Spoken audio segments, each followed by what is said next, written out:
1 year after our divorce, I thought life was finally quiet. The nights were calm. The silence in my small house no longer felt heavy. But then my phone buzzed again. The message was from my ex. "You should check your front door tonight before midnight." Right now, alone. For a moment my chest tightened. After everything she had done, the lies in court, the way she emptied our joint account the night before she filed for divorce, the calm smile she wore when she told everyone, I had abandoned the marriage. I had promised myself I would never let her disturb my peace again. Yet there I was, staring at the message glowing on my screen. Outside, the street was quiet. The same yellow porch light flickered over the front steps like it always did. I walked slowly to the door, each step deliberate. When I opened it, I found a small envelope taped to the wood. My name was written on it in her handwriting, and suddenly I realized something. She thought tonight would scare me. But tonight was exactly the moment I had been waiting for. The envelope in my hand felt lighter than the memories it carried. I stood under the dim porch light, staring at my name written in the same careful handwriting I used to recognize from grocery lists and anniversary cards. For a moment, the past tried to creep back in. My ex had always been good at appearances. To everyone else, she was charming, organized, and calm. The kind of person who knew exactly what to say at the right moment. When we were married, people often joked that I was the quiet one standing in her shadow. They thought she was the one running our life. What they didn't see was how easily she dismissed me. Whenever I questioned something, money disappearing from our account, strange late-night phone calls, or her sudden business trips, she would laugh softly and say I was overthinking. "You worry too much," she'd tell me like I was a child. And slowly people began to believe it. By the time the divorce came, the story had already been written. She told everyone I had failed, that I couldn't handle responsibility, that she had simply moved on. I didn't argue. I didn't shout. Silence, I had learned, makes people underestimate you. And being underestimated is sometimes the most powerful position you can have. The first insult after the divorce wasn't loud.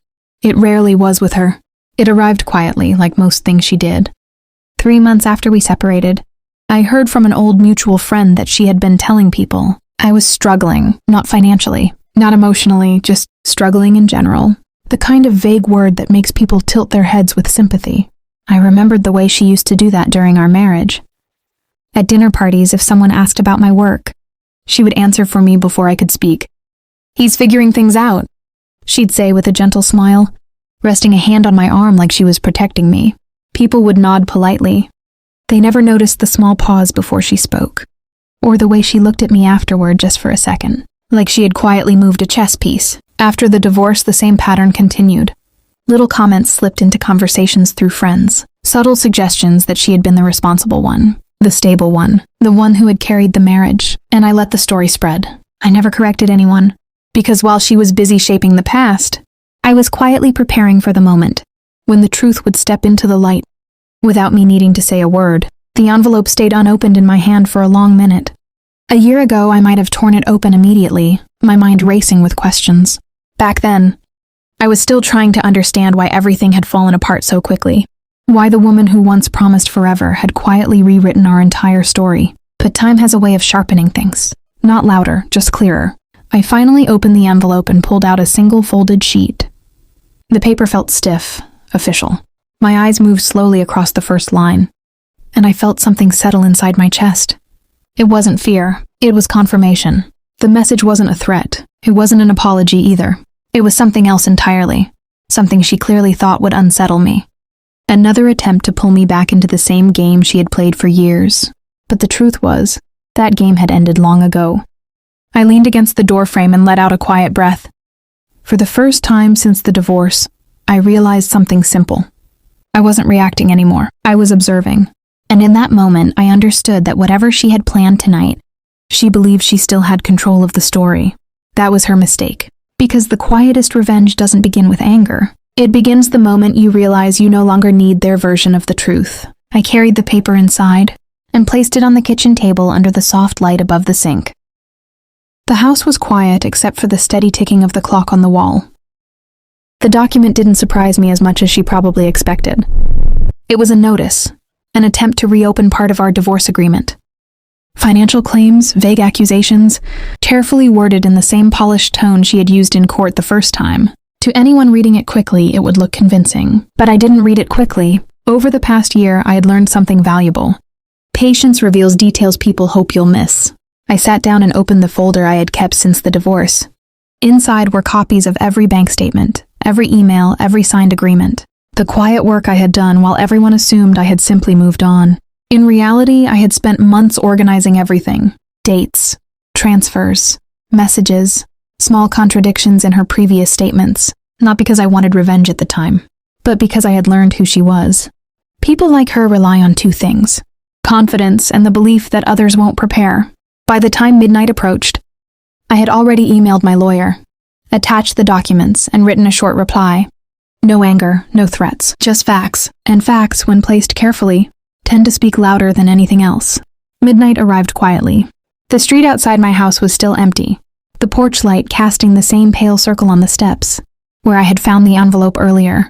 Inside, the kitchen clock clicked past 12 with a soft, steady rhythm. My phone buzzed again. Another message from her. Did you read it? I looked at the screen for a moment before setting the phone down. My response had already been sent hours earlier, not to her, but to the only place that actually mattered. My lawyer had forwarded the documents to the court, along with the full record. I had kept over the past year, the hidden transfers she made before the divorce, the account statements she claimed didn't exist, the messages where she instructed someone to move money out of our joint savings. Facts, dates, signatures, nothing dramatic, just the quiet truth she thought had disappeared. Across the room, my phone buzzed again. This time it wasn't a message from her. It was a short email notification. Case review confirmed. I leaned back in my chair and listened to the silence of the house. Some people think revenge requires confrontation, but the most effective kind happens long before the other person realizes. The ground beneath their story has already started to shift. The reaction didn't come that night. Quiet consequences rarely arrive with noise. They unfold slowly, like a curtain being pulled back inch by inch. 3 weeks later, the first call came from my lawyer. His voice carried the calm tone professionals use when the outcome is already clear. Her request to reopen the divorce settlement had triggered a financial review, and the documents I had submitted didn't just answer her claims. They raised new questions. After that, the small shifts began. A mutual friend texted me one evening, confused. Hey, is everything okay with the court stuff? The same people who once repeated her version of the story were now hearing something different. Not from me, from official records. Apparently, some of the financial transfers she insisted never happened had now become part of the review. The same confidence she relied on in the past was suddenly working against her. Reputation is fragile like that. For a year, people believed I had simply stepped away from the marriage because I couldn't handle it. Now they were discovering a quieter truth. I had stepped away because I understood something they didn't.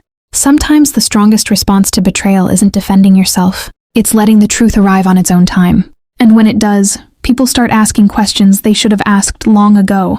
By the time spring arrived, the noise around the situation had faded. The court process continued quietly in the background, handled mostly by lawyers and paperwork. I didn't follow every update anymore. I didn't need to. For the first time in years, my life felt like it belonged entirely to me. One evening, I sat on the same porch where I had found that envelope months earlier. The air was warm and the street was calm in the soft orange glow of the streetlights. Cars passed occasionally, but the neighborhood had the peaceful rhythm I used to imagine during the worst nights of my marriage. Back then, I believed closure meant winning an argument or proving someone wrong. Now I understood something different. Closure is when their voice in your head finally goes quiet. I had spent a year rebuilding simple things, my routines, my friendships, my work, even the way I trusted my own judgment again. None of that came from revenge. It came from patience. Somewhere out there, my ex was probably still trying to explain her version of events, but the truth no longer needed my help. And as I looked down the quiet street, I realized something that felt better than revenge ever could. The story she tried to control had already ended, and I was the only one who had truly moved on.